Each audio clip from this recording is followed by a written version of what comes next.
All right.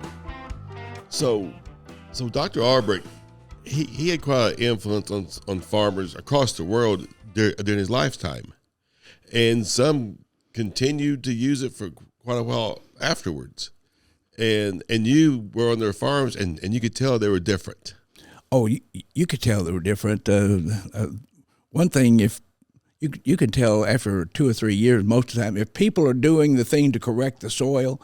Now, if you're just saying, well, tell me what to do to grow the best yield, and are not willing to spend the money to correct the soil, you might not feel this. But one of the reasons I like to wear cowboy boots is because if they treat a field and just treat half of it for correcting the soil, you can have whatever's growing there. You can be walking through trees. You can be walking through grapevine. You could be walking through something. So you can't even see any flags or anything, but just say, start me on one side or the other, and so that we're going to go walking across. And you just feel what your boot heels tell you. And as soon as you walk across that line, you can tell it. As soon as you walk across ground softer. It's softer where you use the program, and it's harder where it's not. You can feel it. Now, you was mentioning off camera that there was a group that used wheat juice for human consumption. Yeah, it was called cereal grass tablets. And Harold Pratt, E.H. Pratt Farms at Platte City, Missouri, actually grew wheat organically, and they also grew beets and did the same, and they harvested the tops. They never did harvest it for grain. They cut the grass and got the juice out of it, used that to make chlorophyll for chlorophyll tablets. And for humans. Chlorophyll tablets for humans. Yeah. Think like the health food industry back then, which is, it wasn't nearly as popular back then as it is today, but chlorophyll tablets did have a reputation. If people take that, it helped them get greens. A lot of people didn't eat enough greens back then either. Oh, sure. So they'd take chlorophyll tablets. Well, some people's health would get a lot better if they really needed that, and so forth. Well, yeah, he was the only person that grew and produced the juice for those cereal grass tablets. It was for the World Health Federation or something like that. I never met the people that owned that, but Dr. Albrecht actually, Mr. Pratt said he and Joseph Kokenauer, who wrote Weeds Guardian to the Soil, had been on his farm. He used consultants from all over, but he said Dr. Albrecht was the one that really provided his fertility levels to be able to grow that and get the juice and so forth. Well, after he died, he didn't have anybody for quite some time. When he found out I was doing the program, using Dr. Albrecht's program, he hired me to come over and do his soils. And it's the only farm I had ever found up until that time, and even since, that you could take a 24-inch probe, T-probe, push it down. You could push it all the way to the handle with one hand. It was just that easy. You didn't have to even strain. It would just go on down. And when you pulled it out, there were roots going down just as deep as what that. And, that's one story. But the story that I first heard was a story from a fellow by the name of E.R. Cook. E.R. Cook was a dairyman. He started balancing out his rations and was so successful at it, and neighbors started asking, well, would you help us with our dairy rations? Well, he started helping other people. He made a business out of it. Well, he said, but what I started to notice was, the health of the animals got better. But then he said, the biggest client I had said, well, you're doing my feed test. Would you do soil tests for me? And he never had done soil tests before, but he said, he was my best client. He said, well, sure, I'll do it. And he said, when we started pulling those soil samples, what we found was as we corrected the phosphorus or the calcium or whatever in those soils, all of a sudden now the ration didn't need them anymore. The feed that we were growing there provided it instead of, and E.R. Cook happened to be a consultant for Lewis Bromfield, who wrote Malabar Farm and Pleasant Valley. Right. Well, Lewis Bromfield was one of his dairy clients, and Lewis Bromfield wanted soil tests pulled. Well, when he pulled the test and came back, he said, well, your phosphate levels are good. He said, good. Is that where I want to be? He said, well, I don't know. They're just good. That's what that's what it says. He said, well, I want to know, is good, is that where I really need to be, or do I need to spend money to stay at good, or do I need to spend more money to get higher than good? And E.R. Cook didn't know the answer, but someone called Dr. William Albrecht at University of Missouri.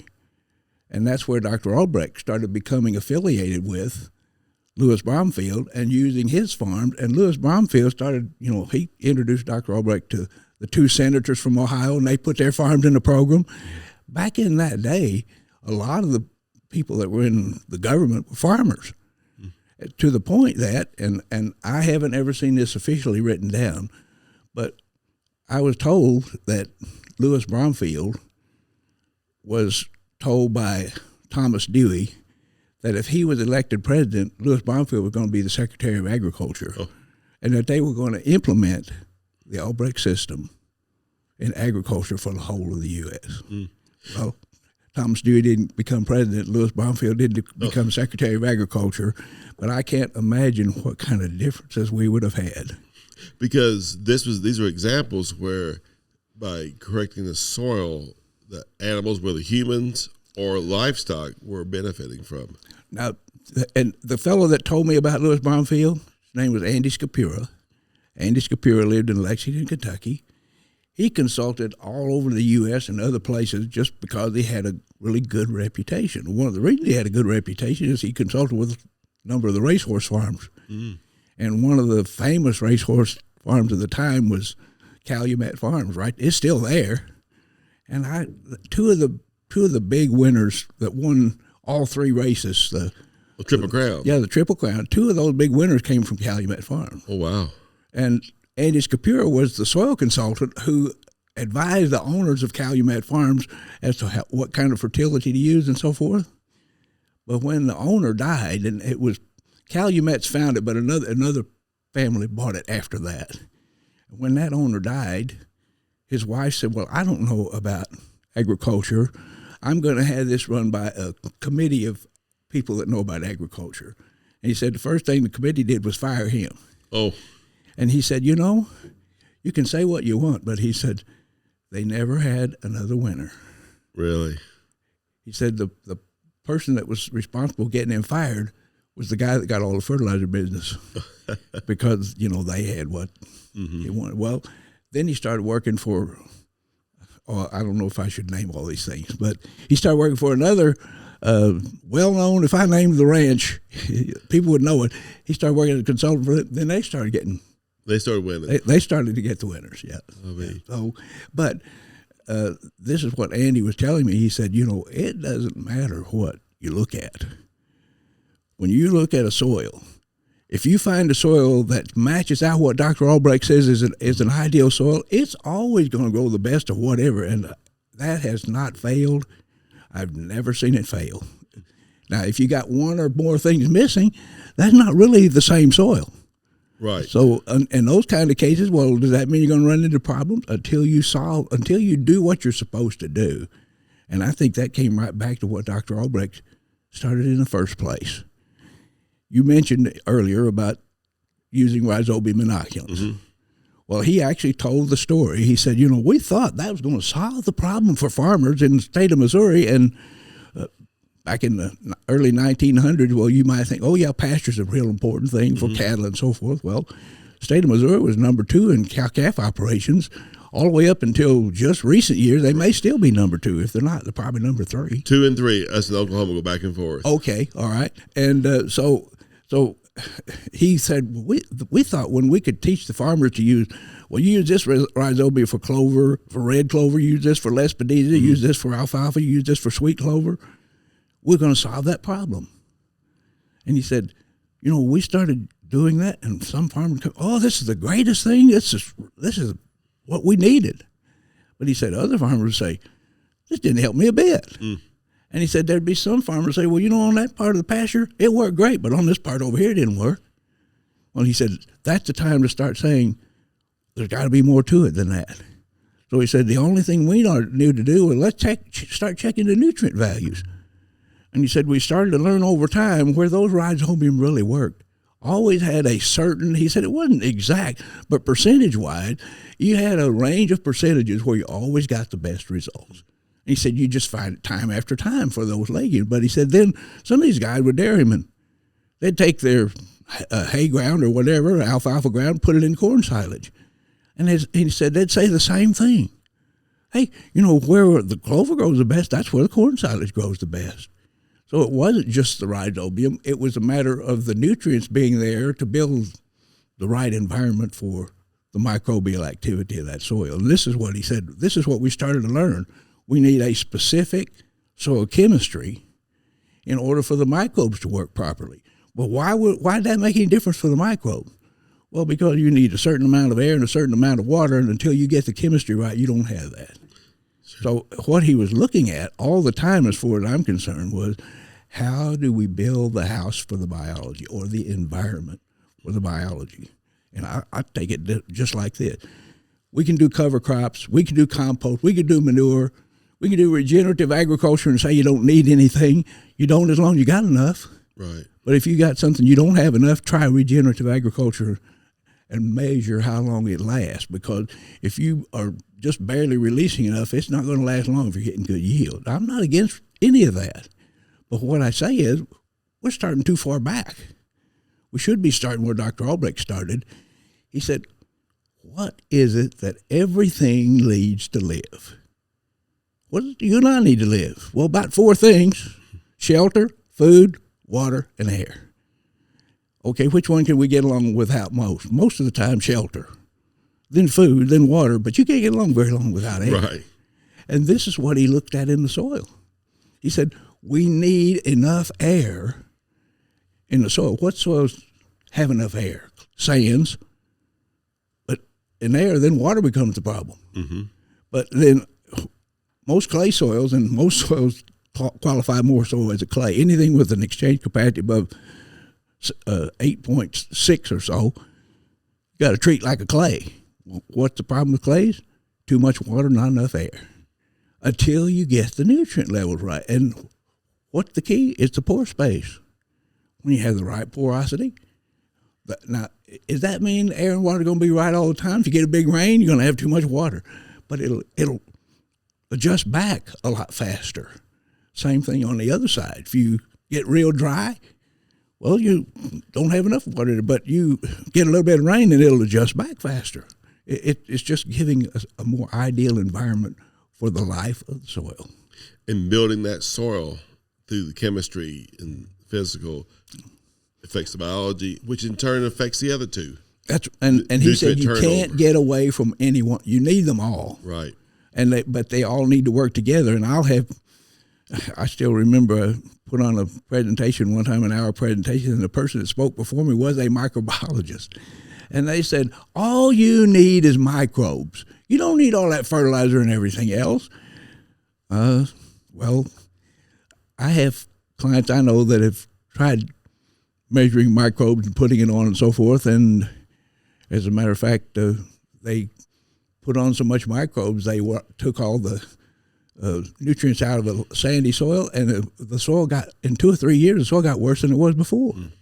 So it's not one answer. And then you got the other people that say, well, all you got to do if you got a soil that's not doing right, if it's a clay soil, just go in there and rip it and get some air in it. Right. Well, it's like Soil Conservation Service used to tell us at home, you can go rip those gumbo soils, but if you rip them under the right conditions in the fall, everything's just right. By the time it's springtime, you got the same soil you had before. Right. And you did, until you corrected what was missing. Did Dr. Albrecht think then that, or probably didn't think that soils naturally were going to be just perfect? Even a virgin soil is going to have its issues. Dr. Albrecht, I tell you, he'd tell you just the opposite. Now, the plains where the buffalo came and so forth, they had lots of manure and they tromped it in and so on and so forth. But just leaving something, I had a chance once, a client, they had a soil that was in the Indiana State Preserve. Never had a plow put in it, never had been. It was all natural prairie. And he came to a meeting, he was real anxious to have it analyzed afterward, because he said, this has got to be, some of the very best soil, because it's never been farmed. When we analyzed it, it was some of the worst soil on their farm. Mm.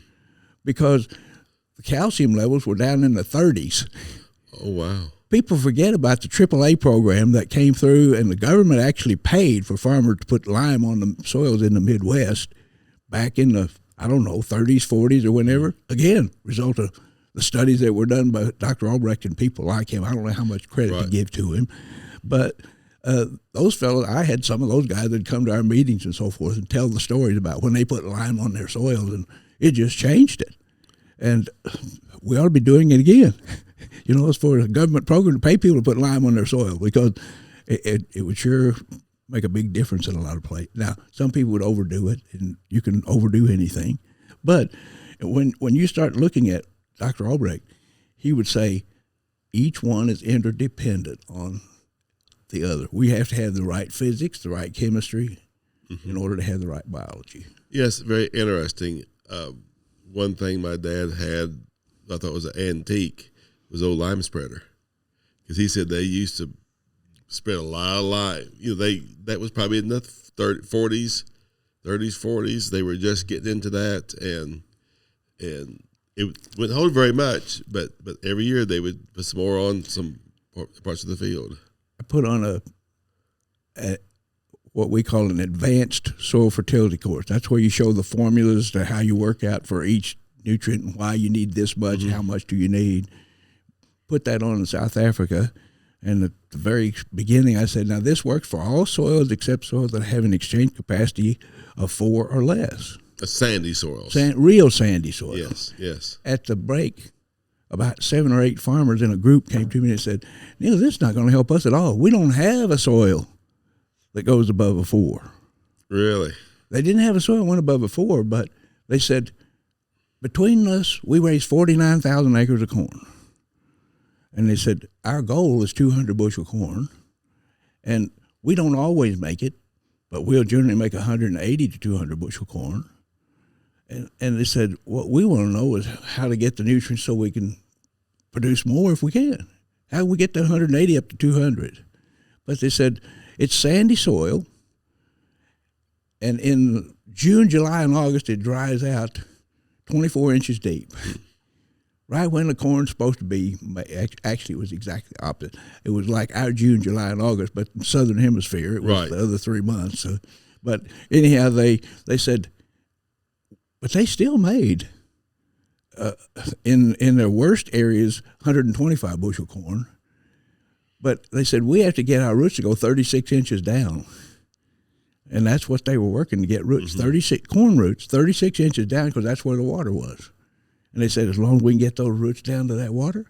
Well, every year they had the biggest John Deeres and the biggest Caterpillar tractors with the real old deep rippers on them, but sitting on each one of those rippers with a big box.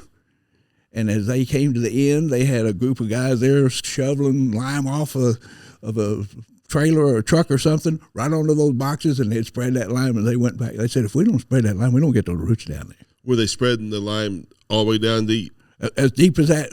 I mean, those deep rippers were, those were those real deep rippers. Yes. It wasn't one. It took those biggest ones to pull them, even in the sand. So they were getting a lot They were getting calcium down there in order to get those roots down. So a little bit of calcium can make a lot of difference sometimes over a long period of time. Sure. Dr. Albrecht always said, once you get your calcium right, you probably need to put on if you had the ability, and many places didn't.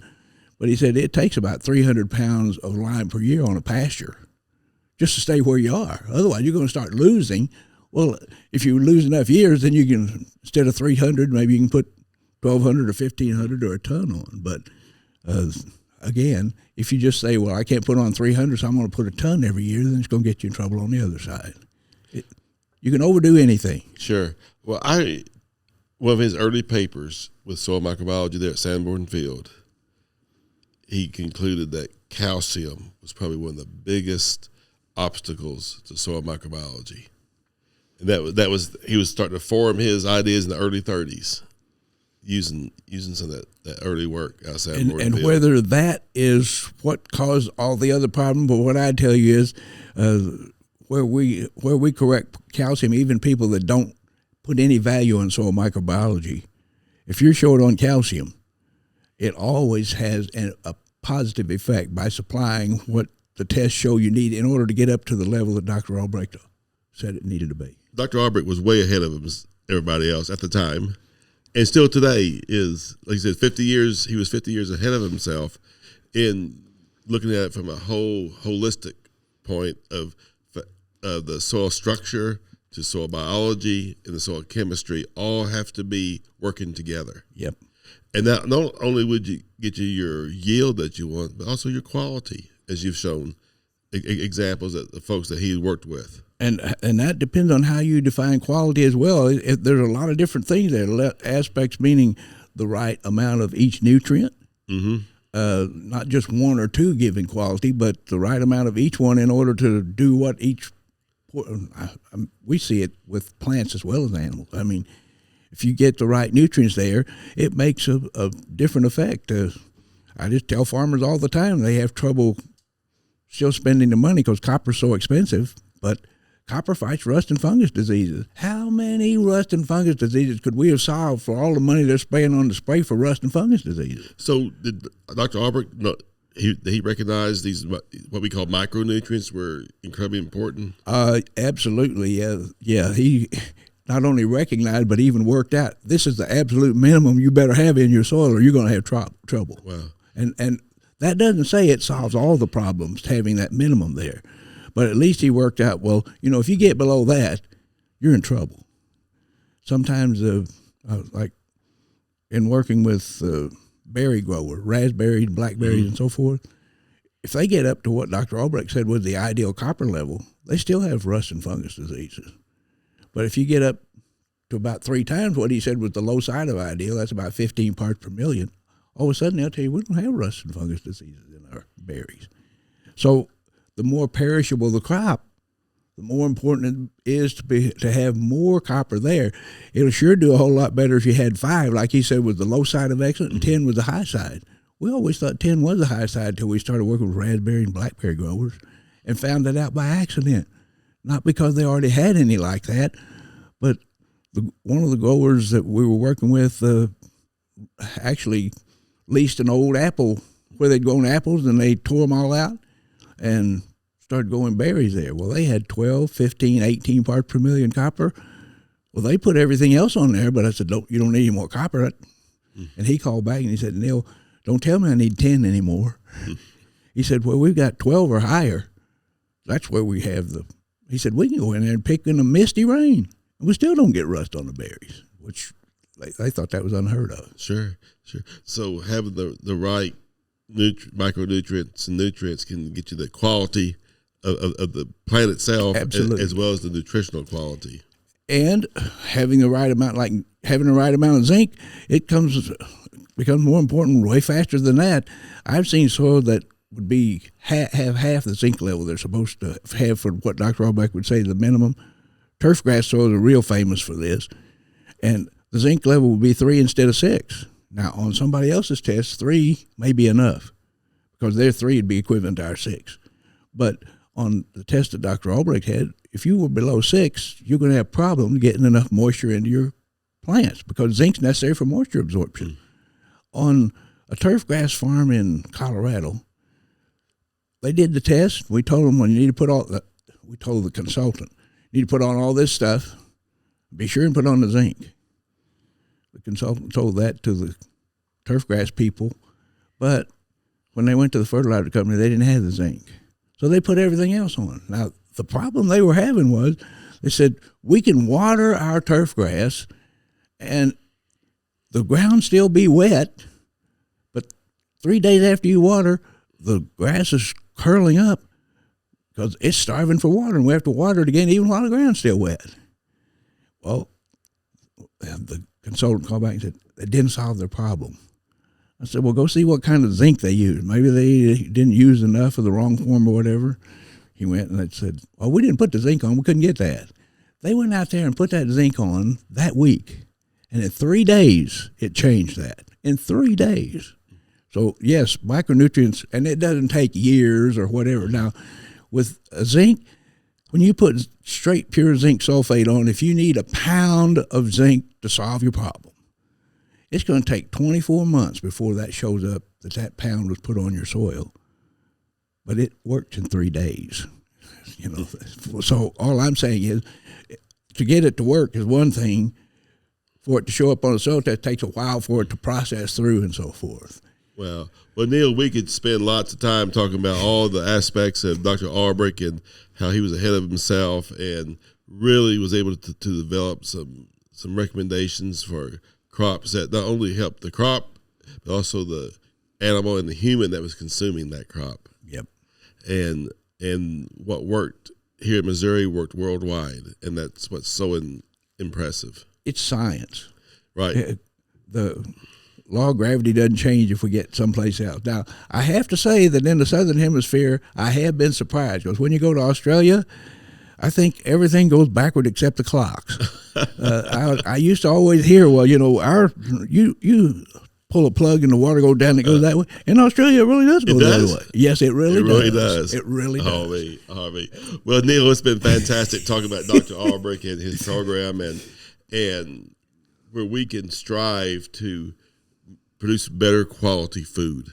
And I think everybody wants better quality. It just starts with the soil. Yes, it does. All right. Well, thanks so much, Neal. Thanks for having me.